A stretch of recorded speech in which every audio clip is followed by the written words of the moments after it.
Hello everyone, welcome to IFAS।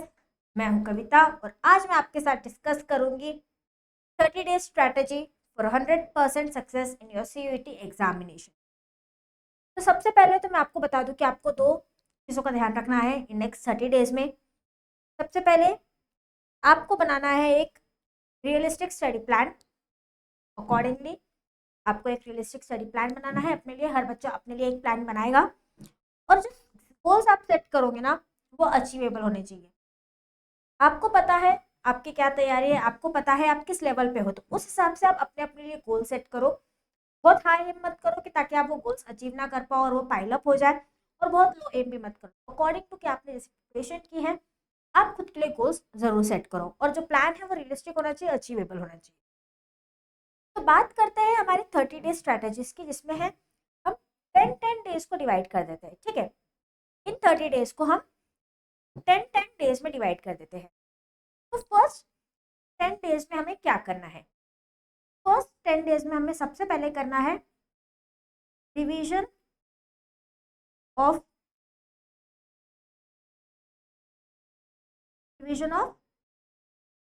Fundamental concept. ठीक है, revision of fundamental concept ये हमें करना है। And we have to solve PYQ। ओके, तो आप हमारे पास 7 सब्जेक्ट्स है, 7 सब्जेक्ट्स है। तो आप देख लीजिए जो आपकी स्ट्रेंथ और वीकनेस है उसके हिसाब से आप एक सब्जेक्ट चूज कीजिए। 1 subject each day. We have 10 days. If you are weak subject में तो आप उसको एक से ज़्यादा दिन भी दे सकते हो, और आप डिसाइड कीजिए। 3 दिन हमारे पास बैलेंस में, तो कोई सब्जेक्ट अगर आपका वीक है तो उसको आप ज़्यादा दे दो और आप PYQ सॉल्व कर लो। ठीक है, PYQ सॉल्व करने के पहले 1 to 2 आवर्स को आपको क्या करना है? आपको रिवाइज करना है क्या? Fundamental concept. ओके, जो भी डेफिनेशंस है, पोस्टुलेट्स है, जो भी चीज़ें हैं तो रिवाइज कर लो और ये सॉल्व कर लो। तो आपको देने हैं मुझे 8 to 10 आवर्स। ओके, यहाँ पे PYQ सॉल्व करना है। जितने भी आपको प्रीवियस ईयर क्वेश्चंस मिल रहे हैं, सपोज आपने लिया है मॉडर्न फिजिक्स, तो मॉडर्न फिजिक्स के जितने भी क्वेश्चंस हैं वो आपको एक दिन में सॉल्व कर लेने हैं। ठीक है, क्योंकि क्वेश्चंस इतने डिफिकल्ट नहीं होते हैं। अगर आप देखोगे लास्ट 10 ईयर्स का क्वेश्चन पेपर्स, आप देखोगे क्वेश्चंस इतने भी हार्ड नहीं होते हैं। IIT जैम के कुछ ज़्यादा हार्ड होते हैं, पर कंपेयर करेंगे IIT जैम से तो CUET के पेपर्स इतने हार्ड नहीं होते। तो आप एक दिन में इजीली एक सब्जेक्ट सॉल्व कर सकते हो। और सपोज कोई सब्जेक्ट आपके लिए डिफिकल्ट है, मैंने यहाँ पे आपको एडिशनल 3 डेज दिए हैं, 10 डेज का है, तो आप वैसे सॉल्व करो। तो पहले तो प्लान बना लो किस दिन कौन सा सब्जेक्ट लेना है, किस सब्जेक्ट को आपको एक से ज़्यादा दिन देना है, और उस हिसाब से आप सॉल्व करना शुरू कर दो। और 8 to 10 आवर्स आपको डेली पढ़ना है। Okay, daily have to study for 8 to 10 hours, which is not more, you can do easily 8 to 10 hours. You have to study daily first 10 days. You have to take each subject and solve all the PYQs and spend 1 hour in revising the fundamentals। जो भी फॉर्मूले हैं fundamentals है उसको revise करने के लिए 1 घंटा जरूर देना। उसके बाद आता है हमारा डे 11 to डे 20। अब हमने सॉल्व तो कर लिए हैं, बट कुछ PYQs होंगे जो आप सॉल्व नहीं कर पाओगे। ठीक है, ऐसा कुछ PYQs होंगे जो आपको डिफिकल्ट लगे होंगे, जो आपने सॉल्व नहीं किए होंगे। तो now you have to solve remaining PYQs जो आप फर्स्ट 10 डेज में सॉल्व नहीं कर पाए, वो PYQs को सॉल्व कर ले। You have to study topics which you find hard, study topics which you find hard and solve PYQs of this topic. Okay, जो भी टॉपिक आपको डिफिकल्ट लग रहे हैं ऐसे टॉपिक्स उठा लीजिए, उनकी एक लिस्ट बना लीजिए। प्लानिंग पहले ही कर लीजिए कि नेक्स्ट 10 डेज में आपको क्या करना है। दिन के शुरुआत में ये मत लेके बैठे कि आज मैं क्या करूँ। ये 30 डेज की प्लानिंग पहले से करके रखिए कि किस दिन मुझे क्या करना है। जैसे कि मैंने सबसे पहले बताया कि आप रियलिस्टिक टारगेट सेट कीजिए और उनको अचीव कीजिए। ओके, और थर्ड आपको करना है एक मॉक टेस्ट। एक मॉक टेस्ट मैं ज़्यादा नहीं मांग रही हूँ, it is 90 minutes paper. 90 minutes आपको देने हैं मुझे and you have to solve 75 questions is 90 minute. बहुत ज़्यादा टाइम नहीं मांग रही हूँ, सिर्फ 1.5 घंटा मांग रही हूँ। तो आप 8 to 10 आवर्स तो पढ़ोगे, प्लस आपको 1.5 घंटा जो है वो मॉक टेस्ट सॉल्व करने हैं। तो 8 to 10 आवर्स आपको क्या सॉल्व करने हैं, PYQs और टेस्ट सीरीज। अगर आपके PYQs खत्म हो गए तो आप टेस्ट सीरीज सॉल्व कर सकते हो। This is 8 to 10 hours and 90 minutes, only 90 minutes you have to give me for mock test. और जब आप ये मॉक टेस्ट के लिए बैठोगे तो बिल्कुल ऐसे बैठना जैसे कि आप अपने फाइनल एग्जाम के लिए बैठे, ठीक है। बिल्कुल वैसे कंडीशंस बनाना, बिल्कुल उसी तरीके से बैठना कि बस अब मैं फाइनल एग्जाम के लिए बैठा हूँ।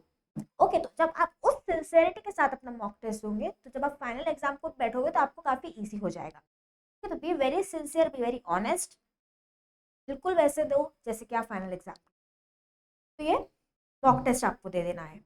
ओके, अब बात आती है हमारे लास्ट 10 डेज की। लास्ट 10 डेज में हम क्या करें।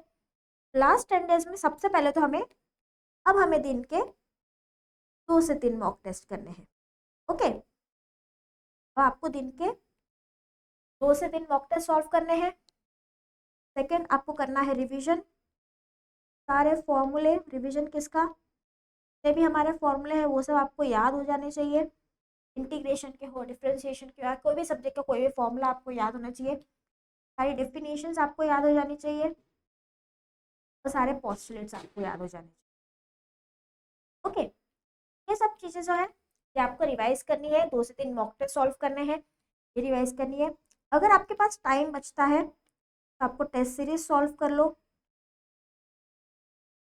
टेस्ट सीरीज सॉल्व कर लो। ओके, तो and fourthly work on basics. Okay, जो भी आपके कंसेप्ट है उस पर वर्क करो। और लास्टली स्टडी, और आई वुड रादर से work on topics that you find difficult. ये जो टॉपिक्स है जो आपको लग रहा था डिफिकल्ट है, इनको आप लास्ट 10 पे वर्कआउट कीजिए।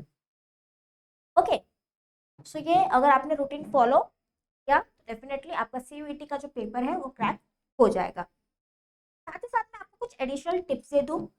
यहाँ पे आपको लेने हैं रेगुलर ब्रेक्स। जब मैं बोलती हूँ आपको 8 घंटे या 10 घंटे पढ़ना है तो मैं ये नहीं बोलती हूँ कि आप सुबह 6 बजे बैठो और शाम के 4 बजे तक कंटिन्यूस पढ़ो। आपको बीच बीच में रेगुलर ब्रेक्स लेने हैं ताकि आपका माइंड जो है वो रिस्टार्ट हो जाए, रीसेट हो जाए और उतनी एनर्जी के साथ आप रिकॉल करो। अगर आप कंटिन्यूस पढ़ने बैठोगे तो आप रिकॉल नहीं कर पाओगे। ठीक है, तो टेक रेगुलर ब्रेक्स।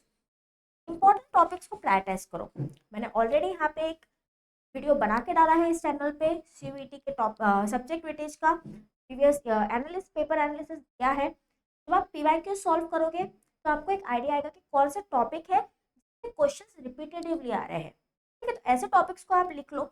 अच्छा, आज मैंने 4 PYQ सॉल्व किए, उसमें मैक्सिमम क्वेश्चन जो थे वो इस टॉपिक से। Focus more on such topics. Okay, multitasking को अवॉइड करो। एक साथ 4 चीज़ें करने की कोशिश मत करो, एक साथ 4 सब्जेक्ट्स पढ़ने की कोशिश मत करो कि मैं EMT भी पढ़ लूंगा, मैं MMP भी पढ़ लूंगा, मैं मॉडर्न फिजिक्स भी पढ़ लूंगा। एक साथ एक दिन में आपको मल्टीटास्किंग नहीं करनी है। वो स्लोली स्टेप बाय स्टेप, एक दिन एक सब्जेक्ट उसके फंडामेंटल्स को पढ़ो और जितने PYQ हो सकते हैं उस दिन में उतने पूरे सॉल्व कर लो।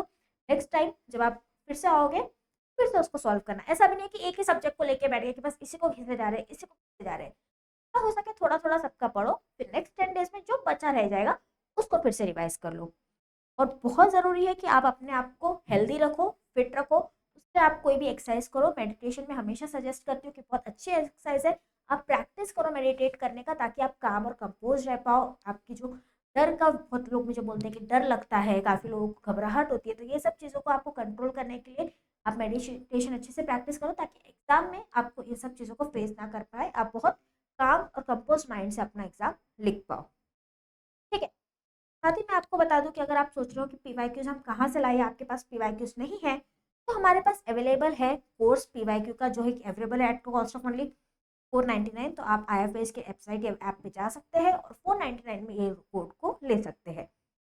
साथ ही अगर आप एमएससी एंट्रेंस एग्जामिनेशन की तैयारी कर रहे हैं फॉर 2026, अगर आप 2026 में एग्जाम देने वाले हैं, भले ही वो IIT जैम का हो या CUET का हो, तो आपको हम बता दें कि निश्चय बैच ऑलरेडी शुरू हो चुका है 10 फेब से। आप देख सकते हैं 10 फेब से निश्चय बैच ऑलरेडी शुरू हो गया है। और यहाँ पे आपको मिल जाएंगे live courses, exclusive recorded courses 2025 के लिए भी आपको मिल जाएगा, रिकॉर्डेड टेस्ट कोर्स और टेस्ट सीरीज आपको मिल जाएगा। निश्चय बैच हमारा शुरू हो चुका है, तो आप इस बैच को ज्वाइन कर सकते हो। यहाँ पे हमारा बैच का कोड है KST। अगर ये कोड आप यूज करते हो KST, याद रखिएगा KST अगर आप कोड यूज करते हो आपको मिलता है फ्लैट 65% ऑफ। फिर किस बात की, अभी जाके इस बैच में एंटर हो जाइए और नीचे फायदा 65% ऑफ मिलने का आपको यूज करना है KST कोड, जो कि मेरा नाम है कविता सुभाष ठक्कर KST। आप ये कोड यूज कीजिए ताकि आपको मिल जाए 65% ऑफ। बाकी आज के वीडियो में बस इतना ही, क्योंकि अब एग्जाम पास है तो मैं डेली नई स्ट्रैटेजीज की वीडियो आप लाते रहूंगी। Till then take care, keep studying, thank you.